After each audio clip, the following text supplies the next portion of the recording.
Good morning, everybody. We trust you're staying warm and safe at home.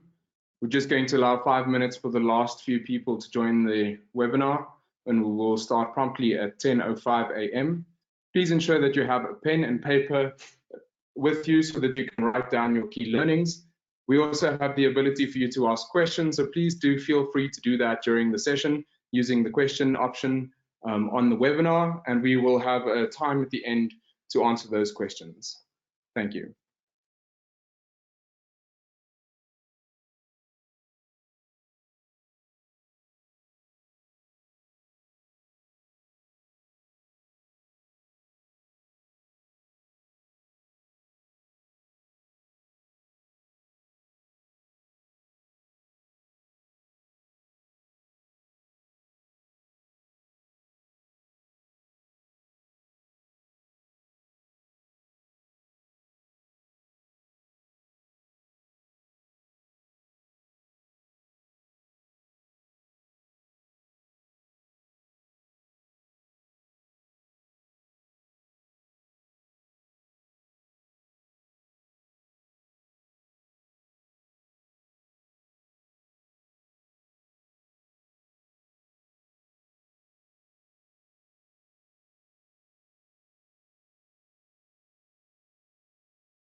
Good morning, everybody. Thank you for joining us this morning. My name is Clayton Campbell, and it's a privilege to be able to host entrepreneur and business coach and my friend Jamal Sahib in this webinar this morning to discuss the 8 steps to kickstarting the South African economy. I'd like to now hand over to Jamal Sahib. Thanks, Jamal. Good morning, everybody. Thank you very much, Clayton. I sincerely appreciate your help and support with putting this webinar together at such short notice. So to everybody that's dialed in this morning, welcome. It's absolutely a tough time in the South African economy. It's a tough time in the world economy. It's a tough time out there for business owners, for landlords, for employees. In fact, overall, it's generally a tough time out there. And if you've dialed in to this webinar this morning, it says to me that you see yourself as part of the solution, and you see yourself as part of the team of people that will kickstart this economy post-COVID-19. So welcome to you, and thank you for setting aside the time to learn some of the tips and tricks that I've put together by following coaches around the world and economies around the world and how they're dealing with this pandemic right now. So firstly, as an introduction, let me introduce myself. For some of you that have worked with me before, you'd know my background. But for those of you that haven't worked with me before, my background is that I'm a process engineer. I spent close to 10 years in corporate working for a multinational, a global multinational. And post an MBA, decided that I would become a businessman and an entrepreneur, and then became a business coach. And I coach businesses around the country because my passion and my why is I'm absolutely patriotic towards South Africa, and I thrive on businesses that grow and create employment in this country. So for me right now, this is a tough time personally because I can see the direct impact on employment. But the reality is that it is us as business leaders and business owners in this country that can minimize this impact as far as possible through taking the right decisions right now. So maybe just a brief COVID update. As you would know if you're following the news, and I'm sure many of you are, we've had more than 1,500 positive cases tested in South Africa, and we've had 9 people that have passed away already with COVID-19. That's the reality. And we are not medical experts on the line. There are some though. I've seen a few doctors on the line. There are medical experts on the line, but right now, we are experts in the economic space. We are those people that need to focus on the business matters right now, and we need to leave COVID and its direct handling to the front line, to the emergency teams, to the people that understand this virus. What I can tell you is that working with coaches globally, coaches in the States, coaches in Singapore, working with business coaches in places like China as well, we've come to realize that the only way to mitigate COVID is, or as best as possible, is through a lockdown, because we need to reduce the rate at which it spreads. So I commend Cyril Ramaphosa, our president, for taking the decision quickly to lock down this country. There was no other way. His options were one of two. Option one, massive economic impact on the country and tens of thousands of deaths due to COVID. Or option two, massive impact on the economy and a lockdown. And I think he took the right decision by choosing the lockdown, because South Africa has between 7 and 9 million people that are also impacted by TB and HIV. So the impact in our hospitals will be significantly greater as a percentage than many other countries out there. So we needed to find a way to reduce the spread. The impact now lies with us as business owners and business leaders in this country. And what is our role right now as business owners and business leaders? I always say that it is the responsibility of government to create an environment for entrepreneurs and business owners to create jobs. It is not the responsibility of government to create jobs. They need to create the environment, because entrepreneurs and business owners create jobs out of being innovative. The result is that they generate revenue, they pay salaries, people pay tax, companies pay tax, and that generates the money used by the fiscus or by government to then run a country. When governments create jobs on their own, they need to pay those salaries out of tax revenue, and it's a finite resource. Whereas when business owners create jobs, and through that process, they pay tax in the form of VAT, personal income tax, and company tax, they help grow the government's revenue basin. So our role right now as business owners is that we need to kickstart this economy. Our government cannot kickstart this economy post-COVID. We need to kickstart it. And how do we do that? That's what this webinar is about today. There's tons of information flowing around through WhatsApp, through Instagram, through Facebook, through emails. There's broadcasts that are happening all the time. And I found that many business owners that I work with they're actually bombarded with so much of information that many of them are just putting their heads in the sand like ostriches waiting for the storm to settle. So as you would know, that my strength is simplifying things. And I've taken a lot of this information that's flying around. I've taken the information from countries that are ahead of us in terms of the time in which they've been impacted by COVID. And as we've trended these things, I've taken the information that I have and I've simplified it into 8 steps. If you as a business owner or as a business leader in South Africa follow these 8 steps right now, it will set you up so that post-COVID, you have the highest probability of success for your business and for your people. So why do we need to kickstart our businesses? We need to kickstart our businesses so that we can get going and we can pay our people, we can pay our employees salaries. Our employees can get out there and start spending. When they start spending with other businesses, those businesses then get going and they then are allowed or they have the ability to pay their people salaries. And when those people earn their salaries, they can then come and spend money back with us. And through that abundance mindset, where we understand that by us kickstarting our businesses and helping our people will support other businesses that will then get kickstarted. The revenue out of those businesses will come back to support us. And through that process, our economy will get going again. There is no other way. We need to be thinking abundance mindset right now. So the current estimated impact of COVID is 90 to 180 days. So that's what we're seeing globally. If you look at China, where they are now, they post the lockdown, the economy is getting going slowly. If you look at the Americans, they want to start getting the economy going soon. I think Trump's taking some incorrect decisions right now. If you look at the rate at which the numbers of COVID cases are increasing in that country. But nonetheless, the current estimate is that there will be a 90 to 180 day impact on the economy. The reality is it is a survival game. It is those companies that fight to survive right now through abundance thinking that will exist into the future and they will grow. So let's get going. Let's talk 8 steps. Step 1. If I've done training in your organization before, you would know I support positive energy fully.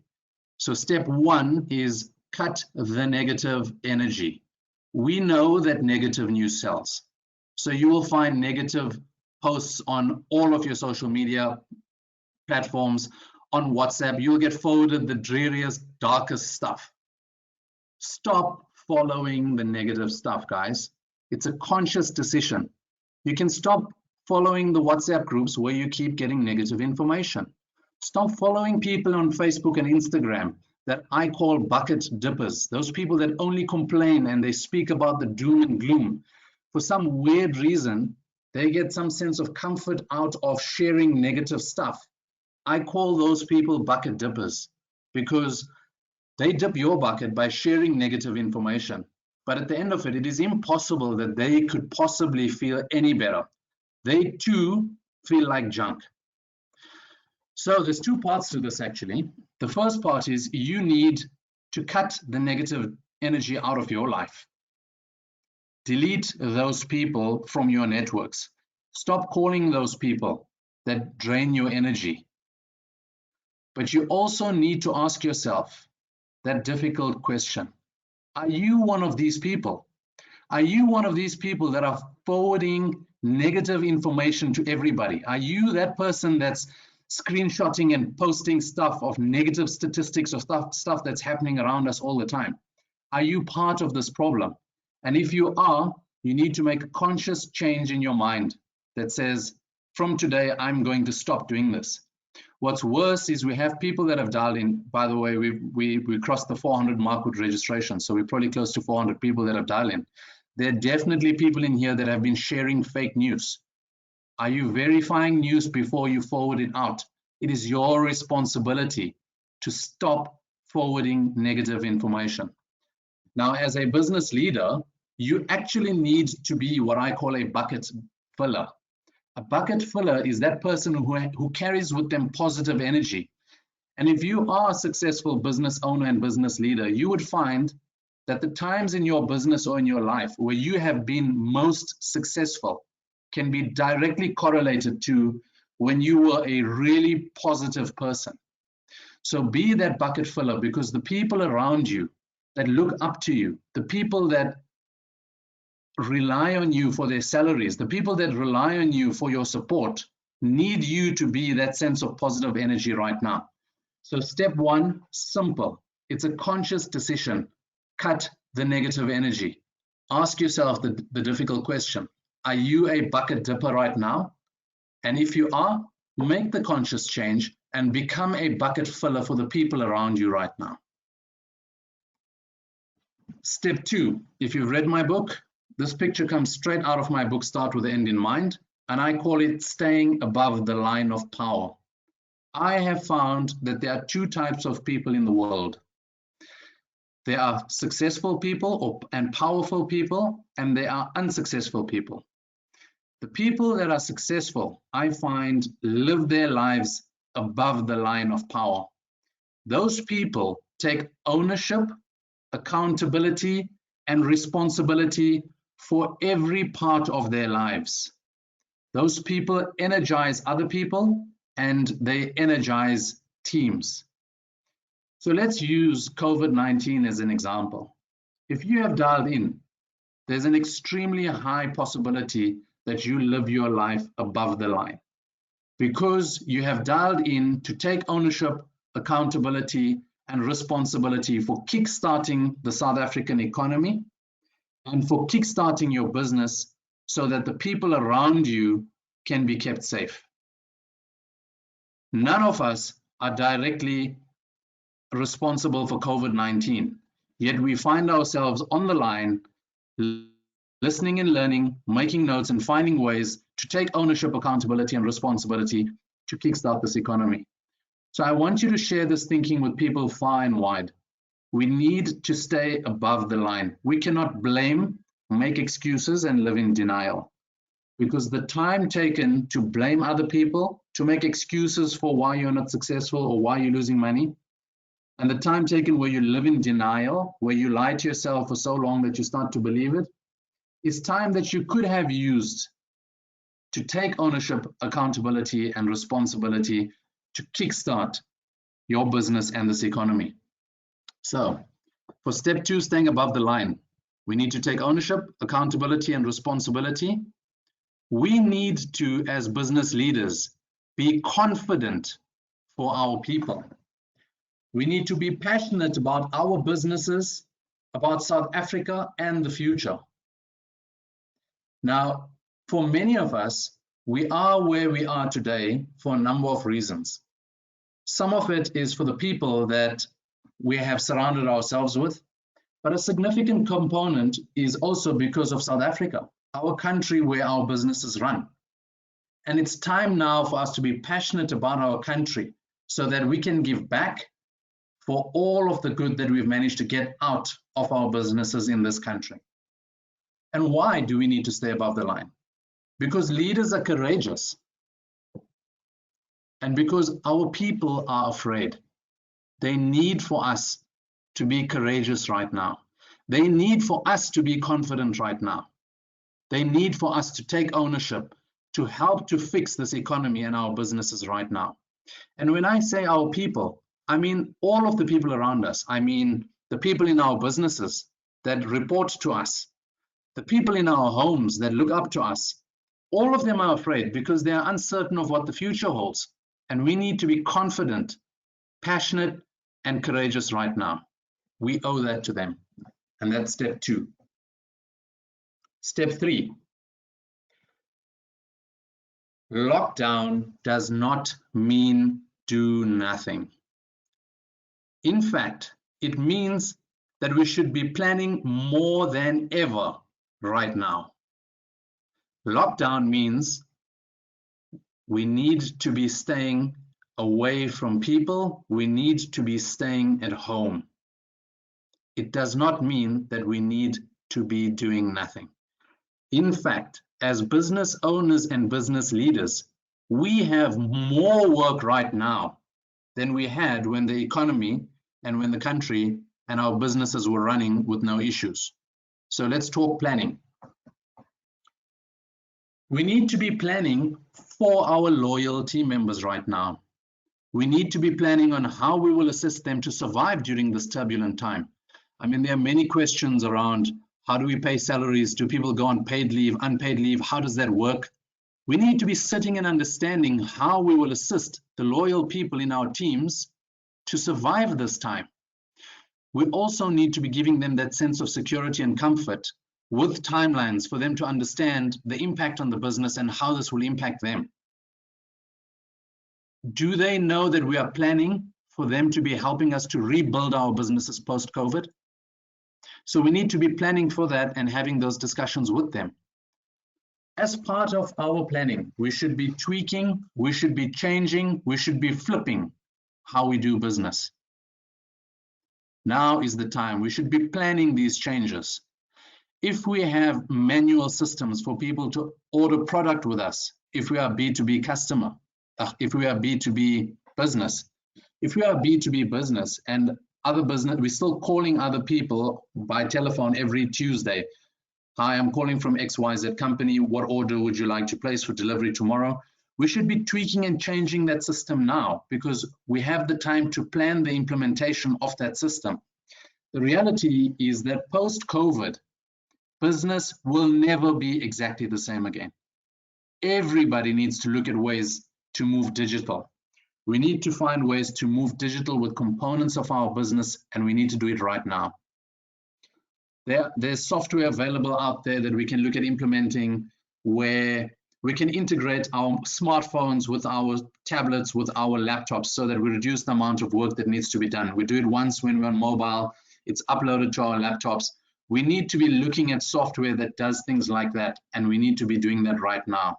So the planning for the implementation of these changes, these tweaks, and these flips need to happen right now. So as per this picture, we can leave things up to chance, or we can do the planning for the change. That's up to us. What about projects that you have been dreaming of that you haven't had time for? Now is the perfect time for you to spend planning to implement those projects, maybe post-COVID, or even plan for those projects for 2021. I've had a project that's been standing on a back burner for probably 6 to 8 months. We've dusted it off the shelf right now. We've bought the website domain in the meantime. We've designed the logo. We're already busy with the design of what the website would look like for online transactions. So the project is only going live in 2021. But we've started the groundwork for it now while we have the time and we have the resources available to actually work on this project that I've been dreaming of for a while. What are those projects in your business that you have been dreaming of? It's time to dust them off and start to work on them right now. Now, interestingly, today is actually day 11 of the 21-day lockdown, and we're almost halfway through day 11, which means we are 10.5 days through a 21-day lockdown. So we are exactly halfway through lockdown right now. So I have consciously chosen this time and date for this webinar because it gives us enough time to understand and reflect on what we've been doing the last 10 days. And it gives us a recipe for the next 10.5 days on what we should be doing as business owners and business leaders so that we are ready post-COVID to kickstart our businesses. And yes, there may be an extension to the lockdown. We don't know yet. So stop speculating about whether or not there will be an extension to the lockdown, but start planning for both the scenarios. If there's an extension to the lockdown, how can you get going? What should your plan be in that scenario? If there's no extension to the lockdown, it's not going to be business as normal post-lockdown. Remember, when the lockdown is lifted, the probability of being infected with COVID-19 is probably higher than it was before we went into lockdown, because there are so many more people that are exposed to the virus. So we need to be finding and implementing strategies where we protect our people, that when they do go back to work post-COVID, we reduce the probability of them getting sick in that process. Okay, so still talking planning, we know that there's been damage done to the economy. We know that there has been damage done to our businesses.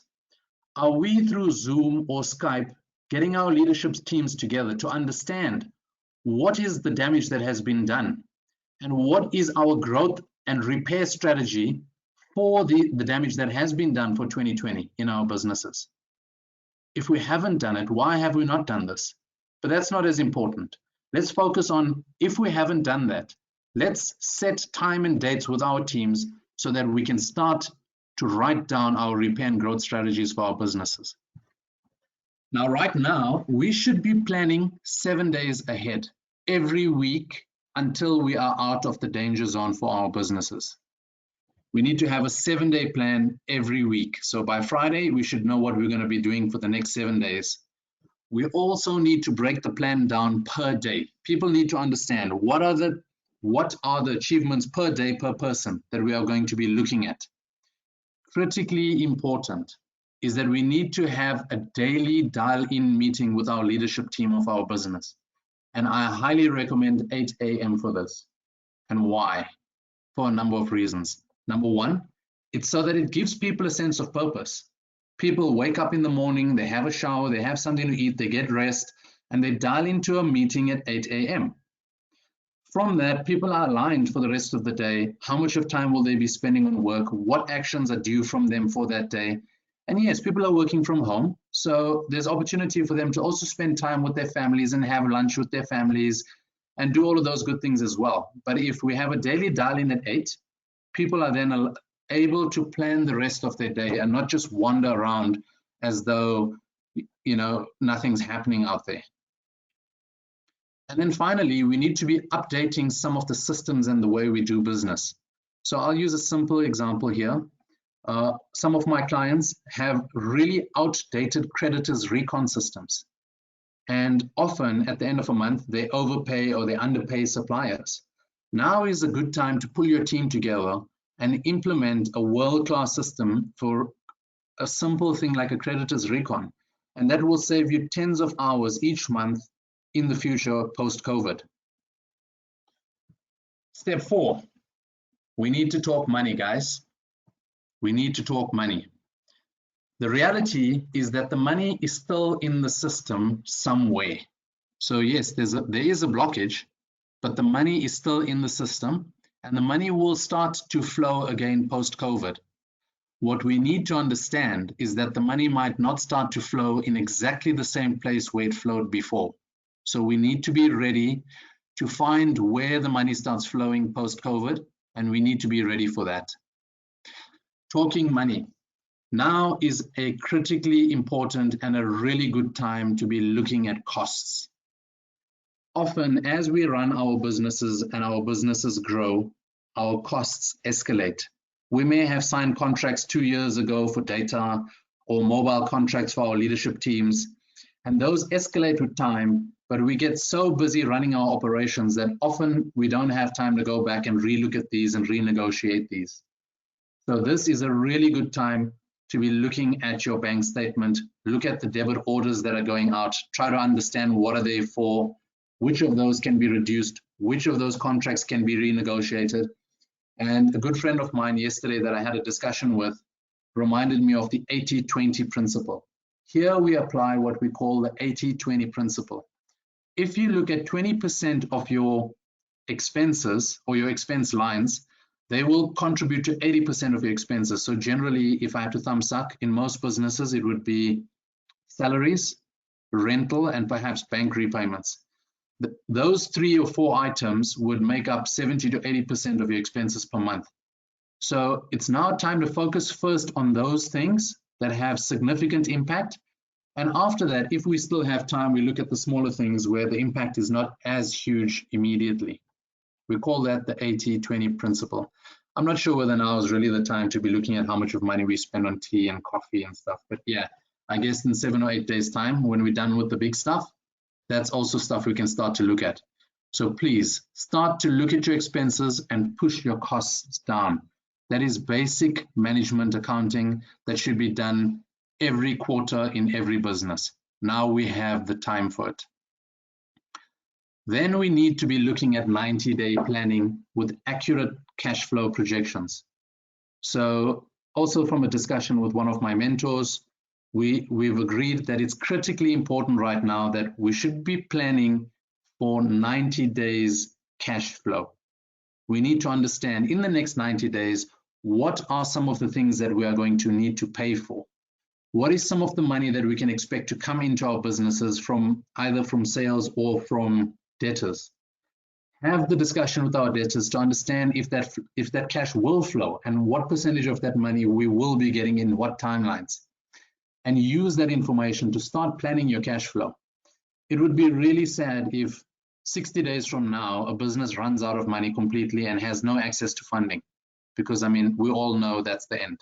There's the old adage, revenue is vanity, profit is sanity, cash flow is reality, and cash is king. So right now it's a matter of a cash flow game. It's a matter of survival. Our accurate planning on our cash flow and our proper projections of cash flow for the next 90 days will determine whether we will be in business post 90 days or not. It is also a good time to renegotiate all large purchases that were in process. So if you were in the process of negotiating to buy a building, if you were in the process of negotiating to buy an asset, perhaps another business, now is a really good time to stop and relook at what that negotiation looks like. That's if you are in the process and if you haven't concluded a deal already yet. So guys and ladies, please make sure don't go back and renegotiate in bad faith right now. Reputation is critically important for your business post-COVID as well. And as humans, we need to do what's right. But if a transaction is still in process, one of my clients was looking at purchasing a building in the Western Cape. And I sent them a message a few weeks ago saying, guys, please don't conclude a transaction right now. I foresee that the economy is going to drop. It's going to be a global economy drop. You would probably be able to buy this business in this property in a few weeks or months' time at a significantly lower price. And they've taken my advice and they haven't purchased this building. Now's the time to actually renegotiate post-COVID and when we get going in that space.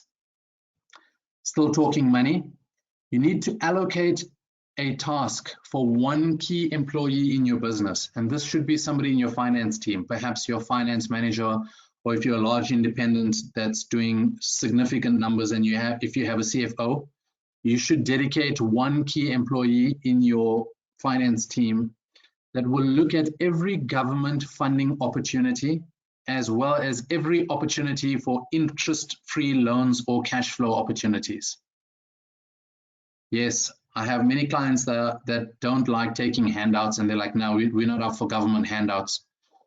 These are not government handouts, ladies and gentlemen. This is an opportunity for you to save your business, for you to save people's jobs. We've paid tax as business owners for many years, and if funding is available right now to support us to keep our businesses afloat, we really need to look at those options right now. So I would recommend for the next week, a key employee in your business is allocated the task to look at this. Towards the latter end of this presentation, we actually, at the end of this presentation, we'll send out a survey to get some feedback from you, probably 2 or 3 questions, and to understand if you would like for us to have another webinar next week, Tuesday, just over a week from today, where we will discuss more of these opportunities that are currently available. But I've quickly just put up a few here on the left-hand side. There's currently the COVID-19 Business Support Initiative. there are currently COVID-19 business support initiatives, some of which are the Temporary Employee Relief Scheme through UIF support, the SARS Employment Tax Incentive Scheme for SMEs, the SMME Debt Relief Scheme, and CFA has a small enterprise finance agency. So you can take a photograph or a screenshot of this for now, and this can be a starting point for your investigation if you are allocated this as your task. Then finally, still talking money, you need to be replanning your targets for the year by adjusting timelines and looking at new ideas. So please first look for out-of-the-box ideas on how you could possibly still achieve your targets, just with a different timeline. Do not just reduce your targets easily. Okay. So step 5. The truth is, you cannot save yourself into success. You need to sell your way out of the situation. So if you are in business, you either trade a product or you trade a service. And the only way that you will be successful out of this is if you sell your way out of this. So sales is key. How do we do this? Right now, we need to do what I call intelligent marketing. We need to show empathy and compassion, and we need to stay front of mind.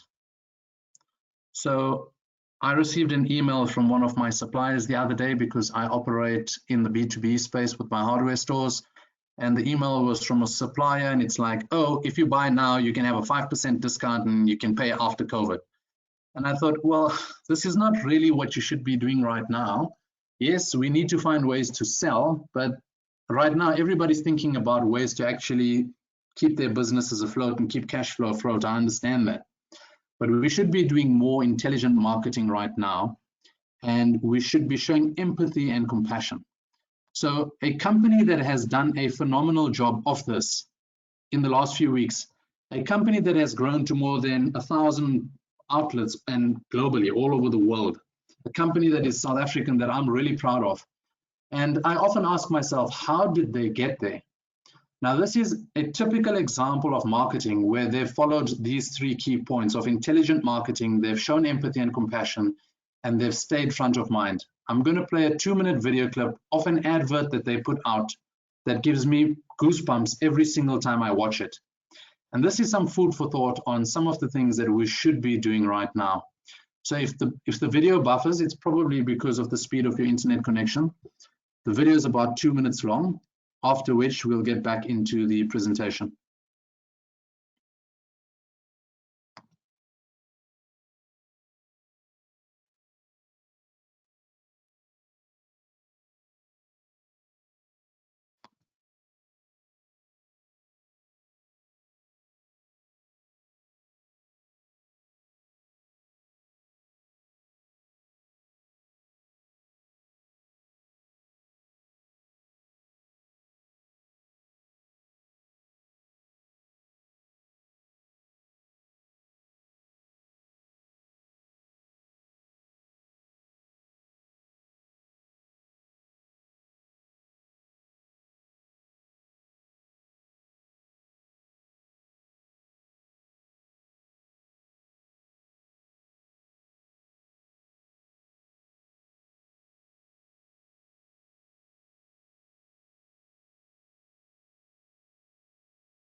Okay, and I'm back. So that's a brilliant example of a company that does intelligent marketing. They're showing their empathy and their compassion for South Africa and for our people right now. And they stay front of mind. It wasn't long after this video came out that I saw a meme on Instagram. Some youngster on Instagram created a meme that said, after this COVID-19 epidemic, the lockdown's over, the first place is I'm going to Nando's to buy Nando's for everybody that I know. I miss you, Nando's, kind of thing. And this is the kind of marketing that we need to be doing right now to stay front of mind. Because if I use an example, let's say we in the game of selling tiles. Somebody may have wanted to tile their house now and they were planning to tile their house right now. They may not tile their house right now because they're in lockdown, but 2 months, 3 months down the line, when they are ready to buy these tiles to retile their house, you need to have made an effort to stay front of mind and be those people that will get that business 2 or 3 months down the line. And very importantly, guys, please, let's not be those people that rip people off in times of need, because people will remember that.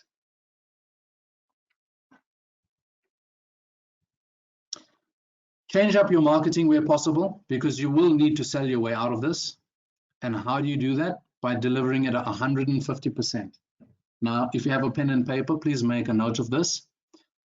We are cutting expenses right now, but marketing is not an expense.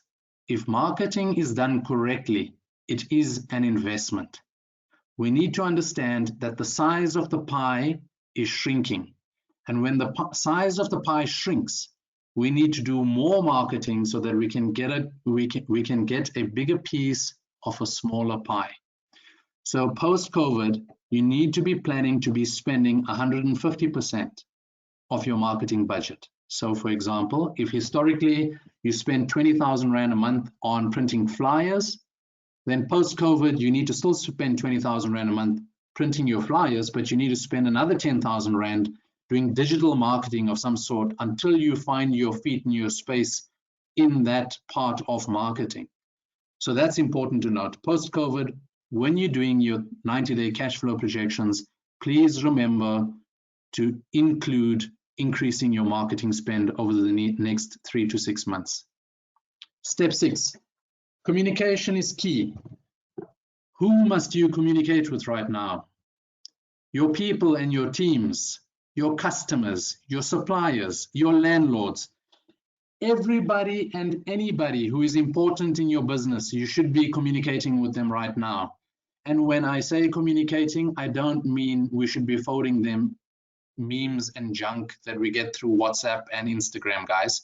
Yes, there are a few people in your social circle, share funny stuff, it's important. But when I speak of communication, we need to be having those tough and difficult conversations right now with our people and with our teams. Now, we need to understand in this scenario, everyone will lose something.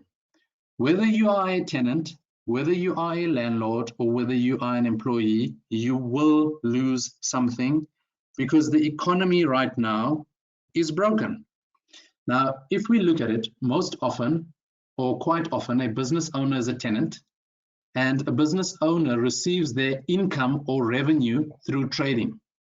Because stores have had social distancing followed by 21 days of lockdown, the rate at which revenue came in has been significantly impacted. So tenants or business owners have lost money through a reduction in revenue from trading.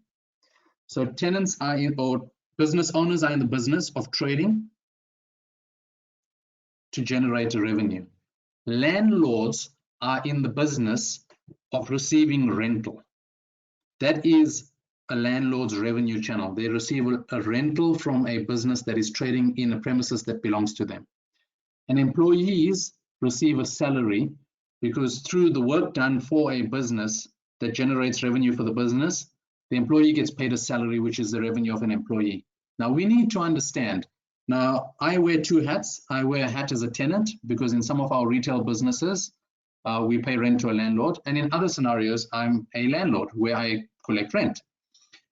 But right now we need to understand that the tenant cannot carry this burden alone.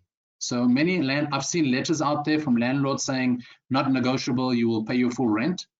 The reality is that the landlords are saying it's not our fault. You still have your assets in my property, and therefore you need to be paying rent. It's not our fault that COVID-19 happened. The reality and common sense also says that it's not the fault of the tenant. It was an instruction from government that said businesses will shut down for 21 days. So in this scenario, we need to be adult about this. We need to have these conversations and communicate clearly between tenants and landlords for people to get to understand and try to find what would be the win-win compromise in each scenario. How do we share the burden? So I've personally seen letters from landlords to tenants saying, not negotiable, you will pay your full rent. I've seen letters from tenants to landlords saying, we have 200 branches across the country and we are not paying rent for any of them because we need to maintain our cash flow and our people are most important. We're going to try and pay salaries. Now, I think both of those approaches are actually wrong. We need to be human about this. We need to sit down as adults around a table. It is something that has never happened before in my history or in the history of people that I work with or have surrounded myself with. And we need to apply a higher level thinking. We need to be human about this. We need to sit with our tenants if we are landlords. We need to sit with our landlords if we are tenants.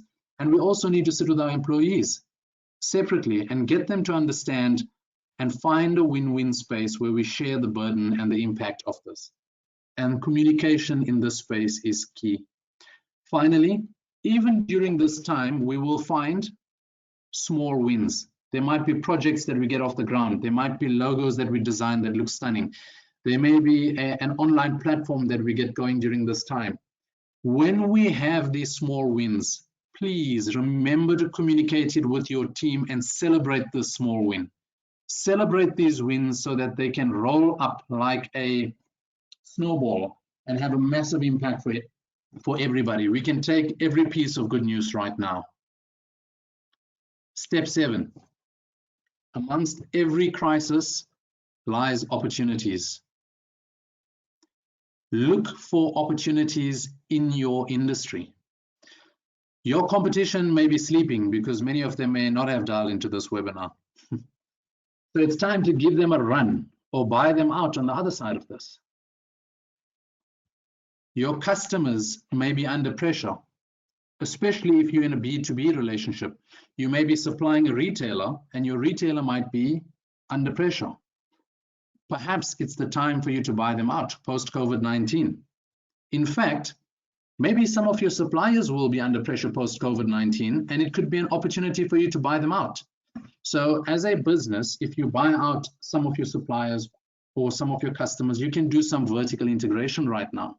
So first, let me qualify this, guys. We're not going out on a scavenger hunt right now. We are buying businesses so that we can help people in those businesses keep their jobs. Because if we don't buy those businesses and those businesses close down, those businesses will impact people and people will lose their jobs. So let's do it with good intention and it will be a win-win in that space where we buy businesses out and it helps us to expand our businesses. And at the same time, when we buy those businesses out, we save them from shutting down and therefore we help to sustain jobs for the future. I'll use a simple example here. I operate in the retail hardware space. And perhaps my lintel manufacturer that's 5 kilometers away from my retail operation may be deciding to shut down. I could possibly look at ways to buy him out right now, and I'll do some vertical integration where I will then start to produce lintels for my own retail hardware businesses.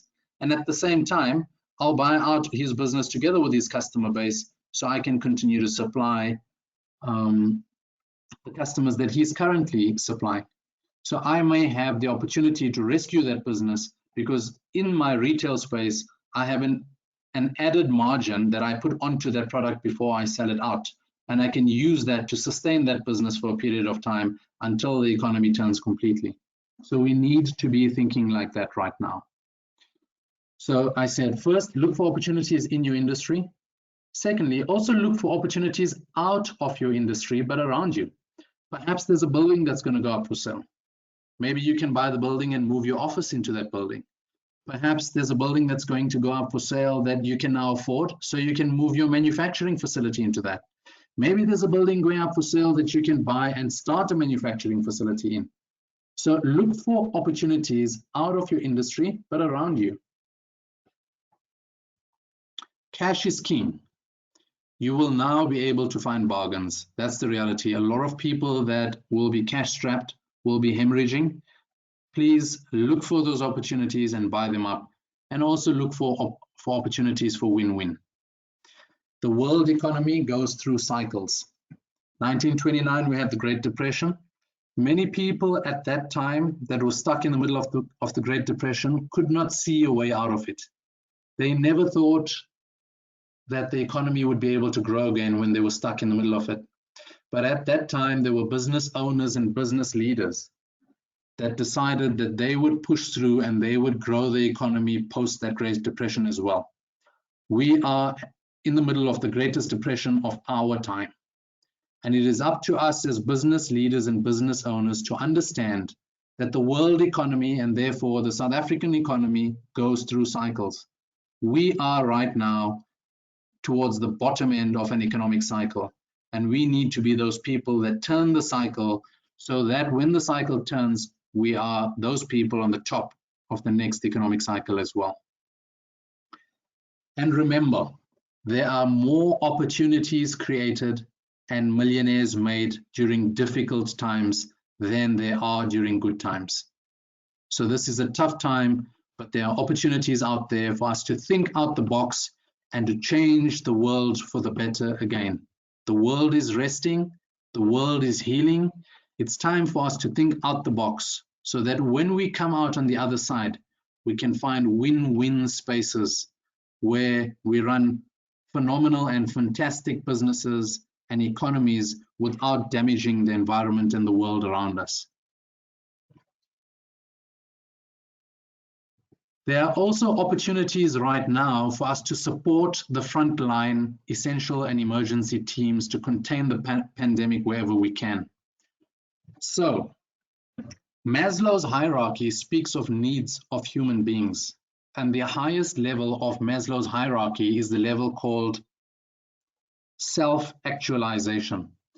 It is the level where when we as human beings do for other people, or we do things that are greater than ourselves, we do things to help people in their time of need. Philanthropy sits in this space. Doing charity work sits in this space where you get that sense of contentment by doing good for others, that nothing else gives you that sense of contentment.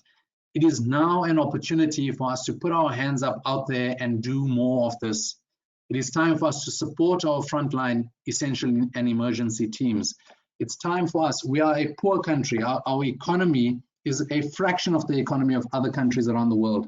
We have many people that are living in tough conditions. It's time for us now to add value to their lives. It's always time for us to add value to their lives. But now we have an even greater opportunity to add value to those people's lives.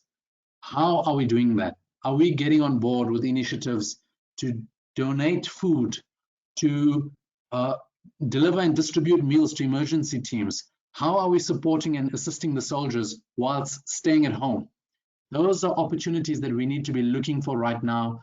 Those are the opportunities that when we take them, they will give us contentment that we will find that will be beyond any other contentment for doing anything else. Let's be empathetic towards people all over the world. In my book, I speak of something called CQ. Everybody knows IQ. CQ is your cultural quotient of intelligence. How intelligent are you about the fact that different people come from different socioeconomic backgrounds? People come from different parts of the world. People follow different religions. People have different cultures. We need to be empathetic towards human beings all over the world right now. We shouldn't be saying that, oh, this country, those people are silly, that's why they're struggling the way they are. Those are not things we should be saying right now. We should be empathetic. We should be putting ourselves in their shoes. How would you feel if you were the parent of somebody that was impacted by this disease right now? those are the things that we should be thinking about and positively adding value and making a difference in people's lives. And as business leaders, we need to kickstart this economy for the sake of every person that's currently on the front line. People that are on the front line now are saving lives through dealing with this epidemic or pandemic. They're saving lives if they are soldiers by keeping people at home. They are saving lives by, if they are emergency medical personnel, working in hospitals and helping people get better. The reality is, this is a relay. They will be handing over that baton to us to run with once they have stabilized the pandemic on the medical end. We will then need to save people's lives by creating jobs, because without jobs, people do not have money for food or education. We need to, as business owners and business leaders, be ready to receive this baton when we get it from the people that are currently on the front line, so that we can run like we've never run before, to build businesses in this country and to build this economy so that we can pull people out of poverty. We can help to sustain and maintain jobs for people into the future. The baton then comes to us to save lives. Step 8, travel and buy local. So for many of us, myself included, I do enjoy some international travel, and I don't think many of us are thinking about international travel right now. But as humans forget quite quickly, in the next 3 to 6 months, as the pandemic simmers down, people will start to travel again, and it gives us bragging rights that, we visited this country and we visited that country. I think for the next 24 months, if I can make a plea out there, that when we start to forget about the important role that we play in this country, we consciously remind ourselves that we have a stunning country. We have a beautiful country. We need to be patriotic right now. And for the next 24 months, it is my request to everybody that's on this call and people in your social circles, at least 50% of our travel, let's try and do locally. Let's try and support our local tourism industry. Let's try and boost our own economy, because I can tell you right now that people in other countries are not thinking about coming to help us boost our economy right now. They're thinking about helping their own countries and boosting their own countries. Right now, we need to be patriotic. There are absolutely beautiful, stunning places in this country, some of which we haven't even seen yet we've traveled the world. I think now it's time for us to be patriotic, and over the next 24 months, consciously spend more time traveling in our own country. And where possible, also support local. So if you are buying a product that you would usually buy overseas, perhaps it's a service, perhaps it's a type of software, perhaps it's a physical product. If you find a good competitive product locally, perhaps now's the time to be looking at supporting that local economy. We need to be applying an abundance mindset right now. I'll use a simple example. We do premixes of plaster sand and cement. We do premix bags. So we have two options, and the one option is to import the bag, or the other option is to buy the bag locally in South Africa, the empty bag. And it's probably 10 to 15% cheaper if we import it. But right now, if I look at the currency, it might be a similar price. And even if it wasn't a similar price, perhaps now's the time for us to be supporting local and buying that bag locally, so that the company that runs, or the company that produces that bag, can create employment, and the salaries that are paid through that company will be then spent back in our economy and will come back to us. So that abundance mindset becomes critical. So let me summarize. I have a minute left. The 8 steps. Step 1, cut the negative energy. Step 2, stay above the line. Take ownership, accountability, and responsibility. Step 3, lockdown does not mean do nothing. In fact, as business owners and business leaders, we should be doing more planning now than we've ever done before. We need to be talking money. Talk money, talk money, talk money. We need to be projecting our 90-day cash flows as accurately as possible. We need to sell our way out of this with intelligent marketing whilst being empathetic and staying front of mind. We need to be communicating. Landlords, tenants, employees, suppliers, In fact, people will remember how you treated them right now, and that will determine the success of your business over the next 1 to 3 years.